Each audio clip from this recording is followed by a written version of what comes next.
اللہ تبارک و تعالی نے قربانی کا عظیم تذکرہ فرمایا تو ارشاد فرمایا کہ ان صلاتی و نسکی و محیایا و مماتی۔ اے محبوب علیہ السلام، بے شک آپ یہ فرمائیں کہ بے شک میری نماز اور میری قربانیاں،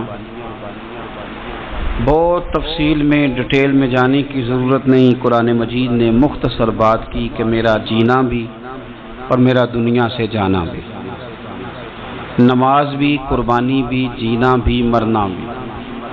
اب اس اجمال نے ساری تفصیلوں کو اپنے اندر بند کر دیا ہے۔ جتنی تفاصیل قربانی کے بارے میں، راہ خدا میں دینے کے بارے میں ہو سکتی تھیں، وہ ساری اس آیت نے بند کر دی، بات ختم کر دی۔ بے شک میری نماز، میری قربانی، میرا جینا، میرا مرنا للہ رب العالمین، اس رب کے لیے ہے جو تمام جہانوں کو پالنے والا ہے۔ رضائے الہی میں کیا دینا ہے، کیا رکھنا ہے، بات کو سمیٹ کے رکھ دیا۔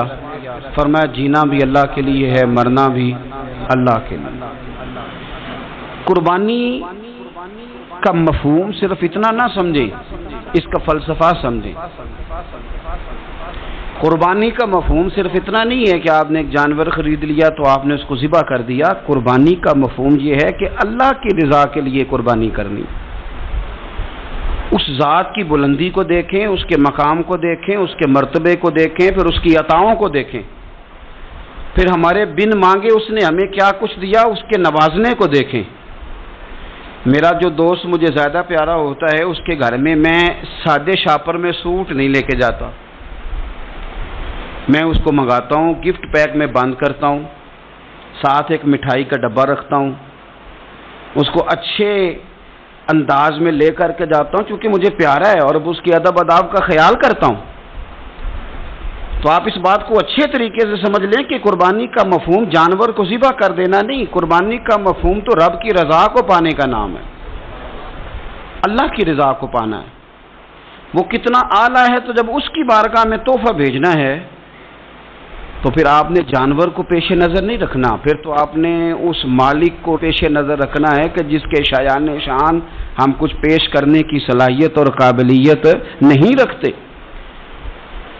تو اللہ کی ذات کے شایان شان دیکھیں نا، قرآن مجید نے ایک سوچ ہمارے ذہنوں میں پیدا کی۔ فرمایا اگر تم چاہتے ہو نا کہ تمہیں بھلائی ملے اور تم درجہ ابرار میں داخل ہو جاؤ، ان الابرار لفی نعیم، وہ ابرار جنہیں اللہ جنت میں داخل کرے گا، تم بر تک پہنچ جاؤ، تو پھر فرمایا لن تنالوا البر حتی تنفقوا مما تحبون۔ فرمایا تم ہرگز بھلائی کو نہیں پہنچ سکتے جب تک اپنی پیاری چیز راہ خدا میں خرچ نہ کرو۔ مما تحبون یعنی وہ شے جس سے تمہیں پہلے پیار ہو جائے، جس سے پہلے تمہیں محبت ہو جائے، جو تمہاری پیاری ہو، وہ تم راہ خدا میں۔ آپ اس مفہوم کو اچھے طریقے سے ذہن میں ہم لوگ کیا کرتے ہیں، ایک جانور لینا ہے، بس ٹھیک ہے جی مناسب مل گیا تھا ذبح کر دیا۔ آپ اس کیفیت کو تو سمجھیں کہ یہ تحفہ کسی معمولی آدمی کو نہیں دینا، یہ رب کریم کی بارگاہ میں پیش کرنا۔ آپ ناراض نہ ہوں تو ہم تو معاذ اللہ قربانی کے موقع پر بھی جوے کا انتظار کرتے ہیں۔ آخری دن دیکھوں گا جوا چڑھ گیا، دب گیا، اگر تو جانور بڑا نیچے گر گیا تو موج بن گئی، مثلا کیا ہو جائے گا، 20,000 سستا ہو جائے گا کیا؟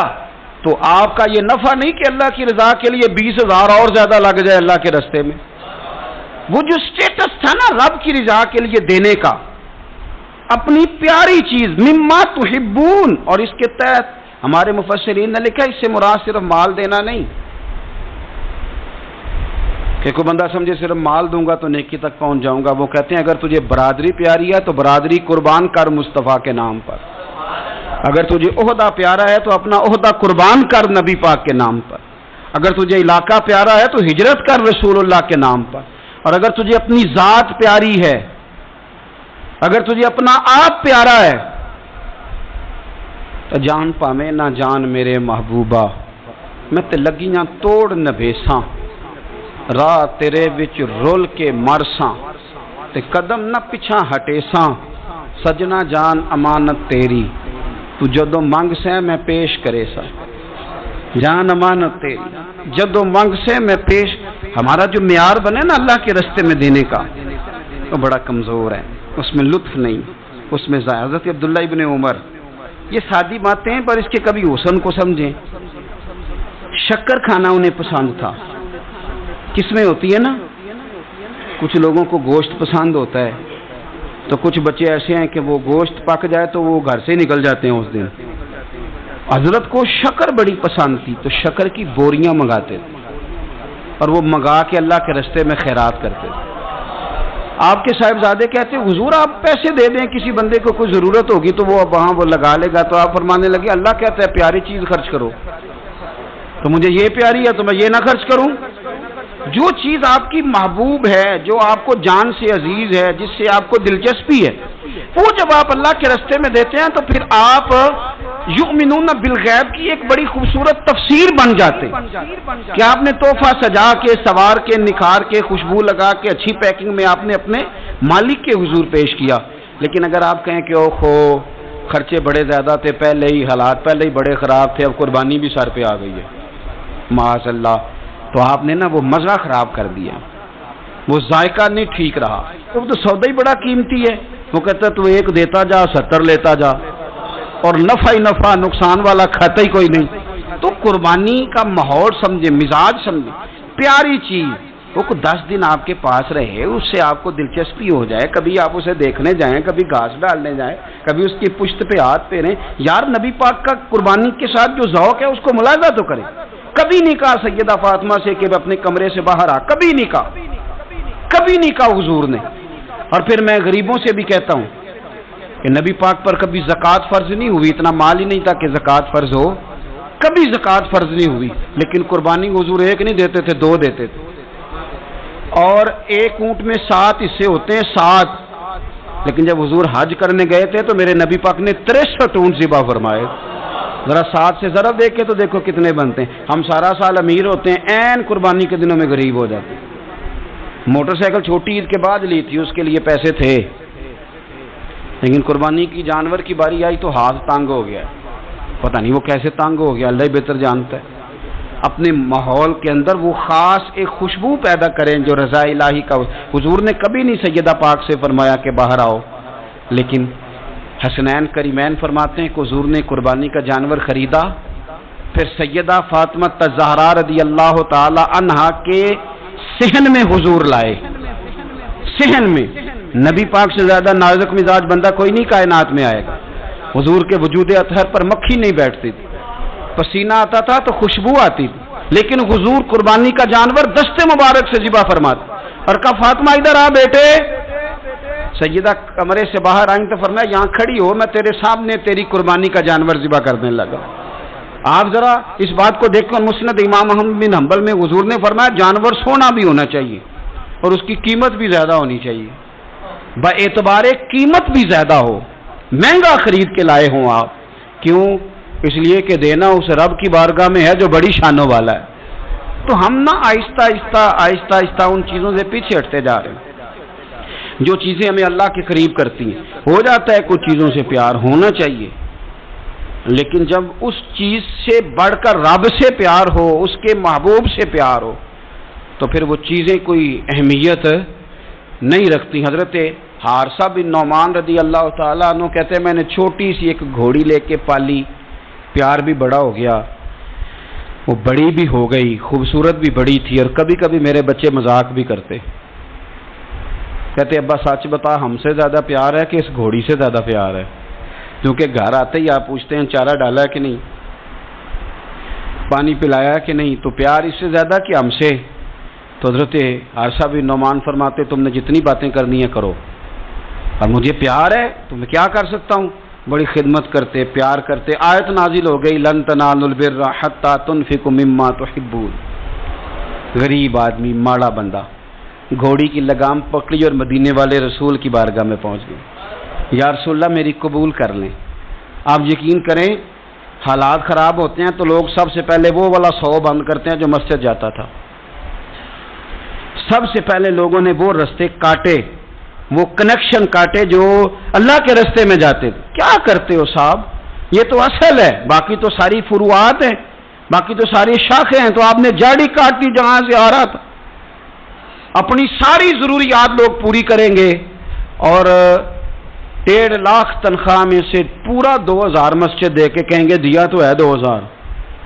لیتے وقت کبھی نہیں حساب کریں گے کہ اللہ سے لیا کتنا ہے، دیتے وقت گنیں گے، شمار کریں گے. تو بھائی حضرت سیدہ اسماء بنت ابی بکر صدیق کہتی ہے میں ایک دن گن کے نا حضور کی بارگاہ میں کچھ پیسے، تو عورتوں کی طبیعت ہوتی ہے وہ گنتی بھول بھی جاتی ہیں اور کئی دفعہ احتیاطاً بھی 3-4 دفعہ گن لیتی ہیں.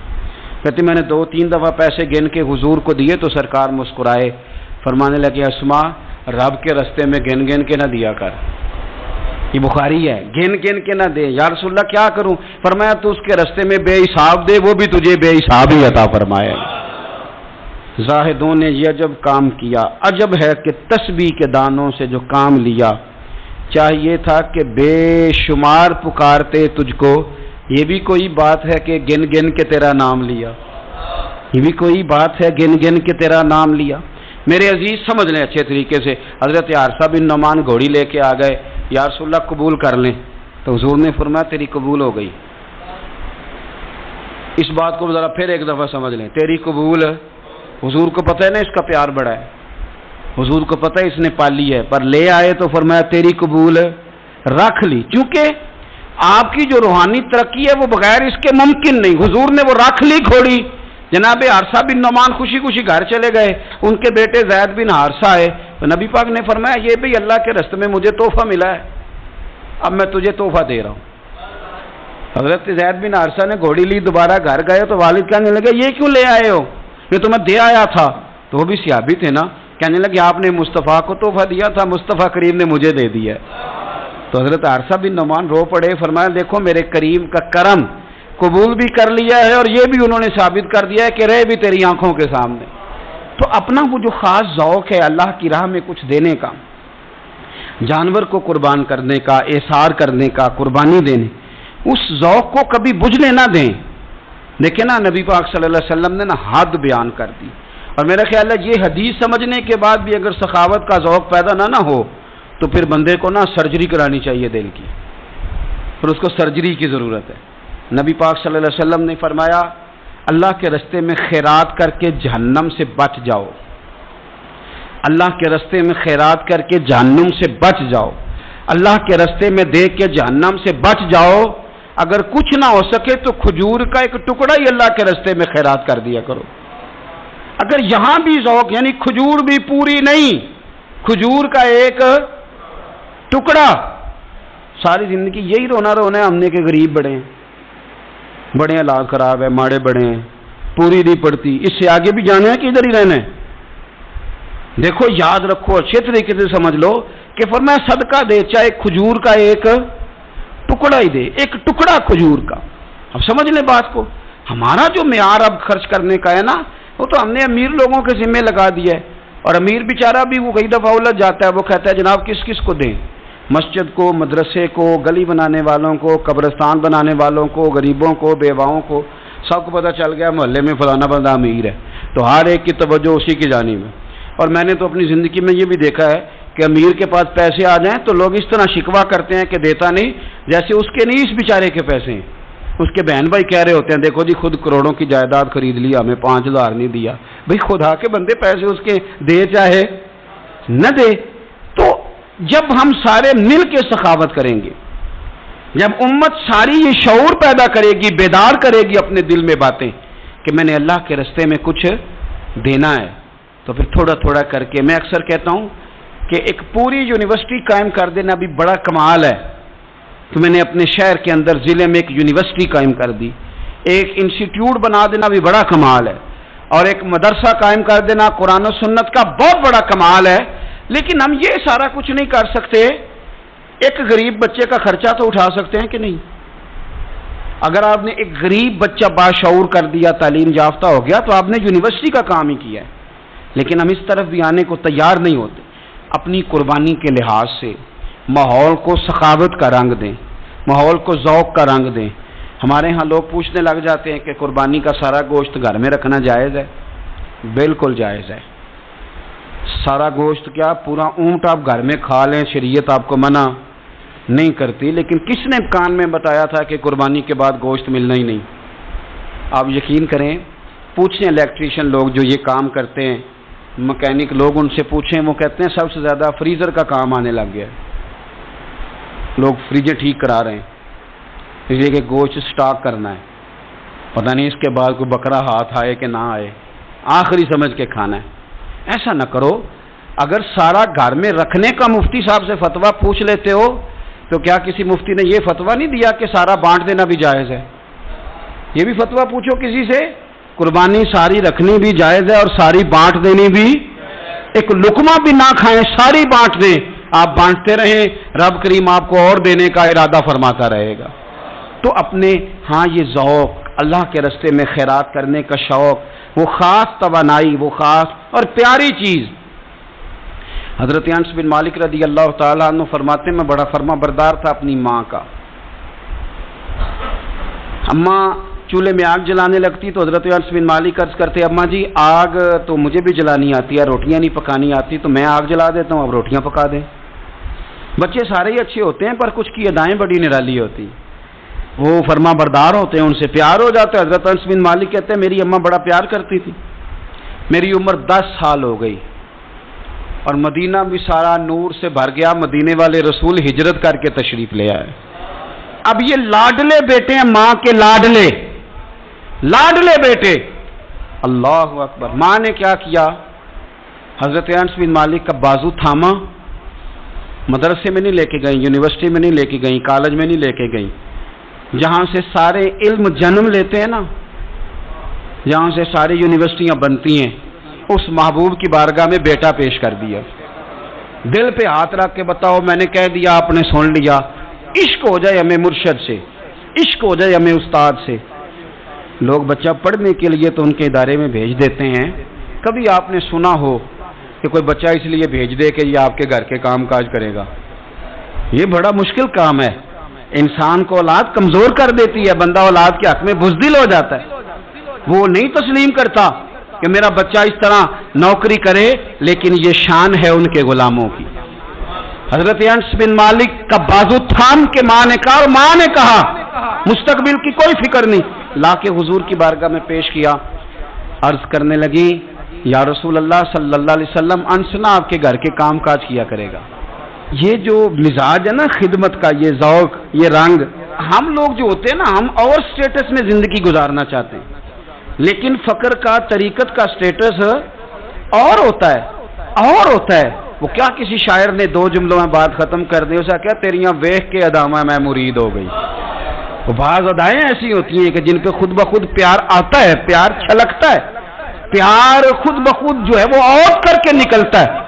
تو عزیز یاد رکھ لیں، حضرت انس بن مالک کہتے ہیں میری اماں مجھے چھوڑ گئی، کہنے لگی سونیا مما تحبون، پتر مجھے پیارا ہے، چونکہ پیارا ہے تو اب یہ سیدہ فاطمہ کے گھر میں کام کاج کرے گا، چونکہ پیارا ہے تو سیدہ عائشہ صدیقہ کو سودا سلف لا کے دے گا، چونکہ پیارا ہے تو حسنین کریمین کی نوکری کرے گا، حضرت حفصہ اور میمونہ کے گھر کا کام کرے گا.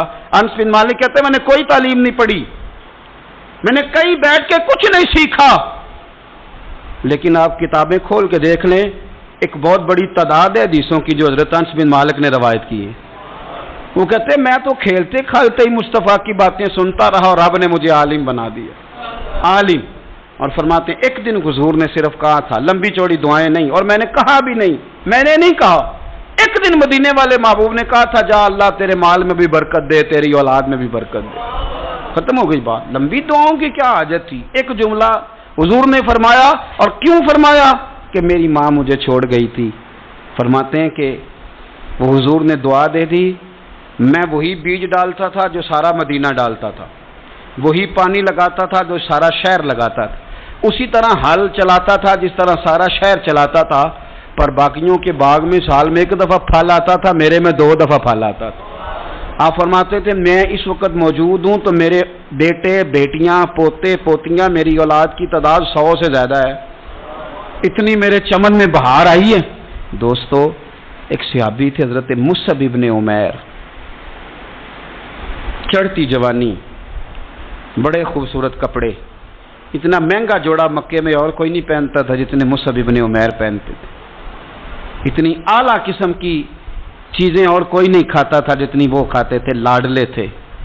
کلمہ پڑھنے آئے دار ارقم میں، تو نبی پاک نے فرمایا تو ناز و نام میں پلا ہے، اس رستے کا مسافر کیسے بنے گا؟ یہاں تو ٹھوکریں ہیں، یہاں تو مار کھانی پڑتی ہے، تو کیسے بنے گا؟ عرض کی یا رسول اللہ آپ کلمہ تو پڑھائیں۔ پھر اس بندے نے پھٹے پرانے کپڑے بھی پہنے۔ پھر مولا علی شیر خدا کہتے ہیں میں نے اس نوجوان کو دیکھا کہ ایک پیر میں جوتا ہوتا تھا دوسرے میں نہیں ہوتا، او جین جان دا کچھ وسا نہیں ہو، یہ جان یار نو دے تے شاد ہو جا، اس سے دل دے ہیں فساد سارے، دل دلبر نو دے تے آزاد ہو جا، جو رکھے آباد تے رو بس دا تے جدوں کرے برباد برباد ہو جا۔ آپ فرماتے ہیں پھر وہ دن رات کوئی فرق نہیں، غلامی کی، ماں نے قید کر دیا، باپ نے قید کیا، مار کھائی، پہلے حبشہ گئے ہجرت کر کے، وہ بچہ جو کسی کو خاطر میں نہیں لاتا تھا، یہ وہ مصعب ابن عمیر ہیں، اپنی جان پسند تھی تو حضور کے حوالے کر دی۔ مدینے میں نبی پاک نے انہیں اپنے سے پہلے مبلغ بنا کے بھیجا، ہر سردار کی منتیں کی، ہر سردار کی منتیں کی، کلمہ پڑھ لو۔ وہ چڑھتی جوانی، بڑا بادشاہ آدمی، لوگ اپنا رویہ توڑنا نہیں چاہتے، جو بندہ زندہ ہوتا ہے اس میں لچک ہوتی ہے، جو پورا اکڑ جائے سمجھو مردہ ہے، اور جو آدمی لچک والا ہو وہ تو بڑے کام کر لیتا ہے، اور اگر اکڑ جائے تو پیروں میں بھی شے آ جائے تو پکڑ سکتا، یہ سمجھ لینا۔ بہت سارے لوگوں کو زندگی میں کچھ نہیں ملا اس لیے کہ وہ اندر لچک ہی کوئی نہیں تھی، تکبر کے بت بنا کے پوچھتے رہے ساری زندگی تو ملے گا کیا؟ مصعب ابن عمیر کہتے ہیں ہر چیز قربان کر دی حضور کے نام پہ، احد کے میدان میں شہید ہوئے۔ اس نے ہر مہینے نیا جوڑا پہنا، اعلیٰ کھانے کھائے۔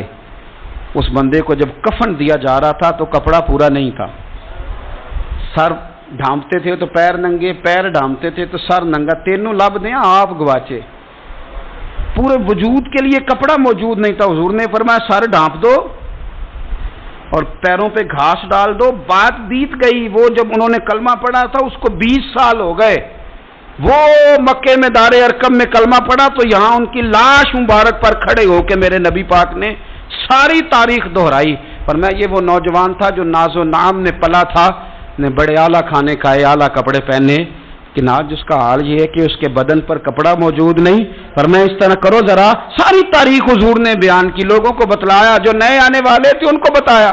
فرمایا اب ذرا ان کو پیروں پہ گھاس ڈال کے قبر میں ڈالو، اور فرمایا ذرا ان کو بھیجو تو صحیح، انشاءاللہ میرا رب جب ان سے ملے گا تو بڑا راضی ہو کے ملے گا، اللہ راضی ہو کے ان سے ملے گا۔ تو اپنی جو پیاری چیز ہے نا یہ چھوڑ دیں، زندگی میں سارا کچھ سنبھال کے رکھنا، جو آپ چیزیں سنبھال کے رکھتے ہیں ان کو تو زنگ لگ جاتا ہے، جو چیزیں سنبھال کے رکھتے ہو تو باسی ہو جاتی۔ اللہ کے راستے میں دو کنویں سے پانی نکل جائے تو نیچے سے تازہ آ جاتا ہے، اور اگر کوئی پانی نکلے نہ تو جو کھڑا ہوتا ہے اس میں زنگ آ جاتا ہے، وہ باسی ہو جاتا ہے۔ اس لیے خوبصورت جانور لیں جن کو اللہ نے توفیق دی، اور اچھے طریقے سے اس کی خدمت کریں جو چند دن رہ گئے۔ پھر خوبصورت انداز میں، ہمارے کسانیوں کو بڑی جلدی ہوتی ہے، جانور میں ابھی جان موجود ہوتی ہے تو وہ کھلڑی اتارنے بھی شروع کر دیتے ہیں، اس کو سلیقے سے ذبح کریں، اور یہ ختم والی چیز بڑی برکت والی ہوتی ہے تو یہ تو اللہ کے نام پہ ہے، تو اس کی ایک ایک بوٹی کی حفاظت کریں اور اچھے طریقے سے اس کو پہنچائیں۔ کوئی بے قدری کا مظاہرہ، کچھ مالدار جو بڑی قربانیاں دیتے ہیں وہ قدر نہیں کرتے، ایک ایک کاش کی ایک ایک ٹکڑے کی قدر کریں، اس لیے کہ یہ رب کے نام کا جانور ہے، اور کوشش کریں۔ اصل میں نا امیروں کے یار بھی امیر ہوتے ہیں، صحیح کہہ رہا ہوں، تو پوچھتے ہیں تو نے قربانی کیا جی، تو نے کیا تو کہتے ہیں جی اس دفعہ سب نے کی ہے۔ تو تھوڑا سا نا اپنے یاروں سے نکل کے، اپنے قریبیوں سے نکل کے دیکھیں، بہت سارے ہیں جنہوں نے نہیں کی، تو وہاں گوشت تقسیم کرنا ہے جنہوں نے قربانی نہیں کی، ان کے ساتھ اپنا دل لگائیں، اس طرف توجہ کریں۔ اللہ تعالیٰ توفیق رفیق عطا فرمائے۔